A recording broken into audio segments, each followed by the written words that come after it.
Bonjour les amis, premier jour du Saint Ramadan, un des 5 piliers de l'islam, et j'ai envie, en tant que laïc, dans la France de 2019, de parler de cette obligation pour les musulmans pendant un mois de pratiquer ce rituel. Alors je sais, certains vont me dire que c'est de mauvais goût de parler du Ramadan avec le décor que je vous propose. C'est pas faux, mais enfin bon, je vous ferai remarquer quand même qu'il m'est arrivé de faire beaucoup de vidéos avec ce décor, sans parler du Ramadan. Et d'autre part, je voudrais rassurer les censeurs, je ne vais pas inciter à la haine contre un groupe de personnes en raison de leur appartenance religieuse. Je veux vraiment parler de ça en tant que laïc dans une France en 2019, où je suis plus attaché que jamais à la séparation du religieux et du politique, et que je ne supporte pas que les non-croyants doivent subir quelque part les règles que s'imposent les croyants. Pour moi, la laïcité, c'est ça. Par exemple, c'est pour cette raison que je ne pourrais pas vivre en Israël, malgré tout mon respect pour ce peuple, malgré mon admiration pour l'État d'Israël, que je n'ai jamais caché. Je ne pourrais pas vivre là-bas à cause de Shabbat. Pour moi, c'est pas possible que du vendredi soir au samedi soir, toute la vie tourne autour de Shabbat et que les non-croyants doivent subir quelque part la paralysie totale de la société, plus de transport en commun, plus rien, à cause d'un dogme religieux. Pour moi, ce serait pas possible. En tant qu'héritier d'une culture catholique, je supporterais pas qu'on m'impose de manger du poisson le vendredi et que j'ai pas le droit de manger de la viande.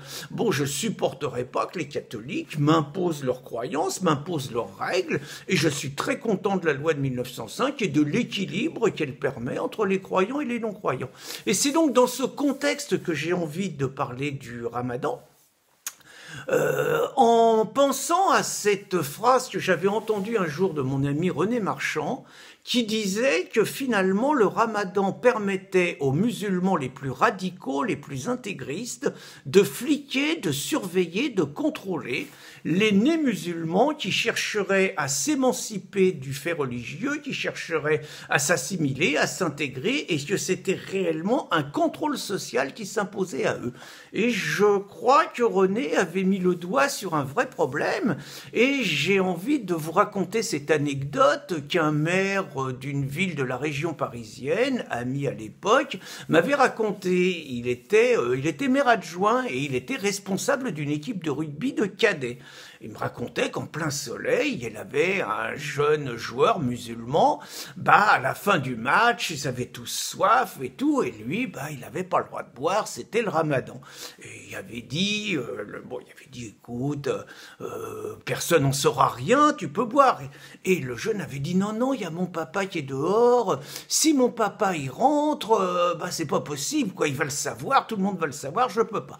Et mon ami, qui s'appelait Albert, l'avait rassuré en disant « Écoute, je sors, je vais discuter avec ton père, et pendant que je vais discuter avec ton père, tu pourras boire et tout. » Le gamin, ravi, rassuré, avait naturellement, comme c'est normal, bu abondamment après un téléphone. Et mon ami Albert voyait que le père, quand même, il était pas bien non plus. Et il avait dit, écoutez, vous êtes pas bien, est-ce que vous voulez pas un sandwich? Il n'y a pas de jambon, je peux vous proposer un sandwich au fromage et tout. Et puis un verre à boire, de l'eau. Le père disait, oui, c'est gentil, mais il y a mon fils, il va le savoir. Et donc, il avait dit, non, pas de problème, je vous pose ça là, et vous inquiétez pas, je reste avec votre fils, il ne va pas sortir, il est dans le vestiaire. Et le père, ravi, avait mangé et bu en toute tranquillité. Je crois que ça résume beaucoup de choses, parce que le Ramadan, quand même, moi j'ai le souvenir, je jouais au football avec un copain algérien, alors de temps en temps il buvait pas mal, de temps en temps il prenait une bonne murge avant d'arriver au foot, il n'était pas tellement en bon état, mais c'était un tel bon joueur qu'on lui pardonnait tout, et il faisait le Ramadan. Je vous promets que pendant un mois il mettait pas un pied devant l'autre, on le gardait dans l'équipe parce que c'était un peu un des piliers, mais il était mauvais pendant un mois, il était moins performant. Et puis je me dis, je sais pas, si j'étais employeur et que je sache que j'ai des salariés en plein soleil qui pendant une journée vont pas manger, vont pas boire, au-delà du fait de leur capacité de travail, mais je serais très inquiet par rapport à leur sécurité. S'ils font un malaise, s'ils font une attaque et tout, c'est moi qui est responsable. Et je pense par exemple aux chauffeurs de la RATP. Ghislaine Duménil nous a beaucoup parlé des conditions du changement de population au sein de la RATP. Je me dis que pour la sécurité des usagers, des passagers, on fait des alcotests, on contrôle les conducteurs et tout. Et j'ai envie de dire, on confie la vie d'une cinquantaine de nos gamins et tout à des chauffeurs qui ne mangent pas, qui ne boivent pas, qui risquent de s'assoupir.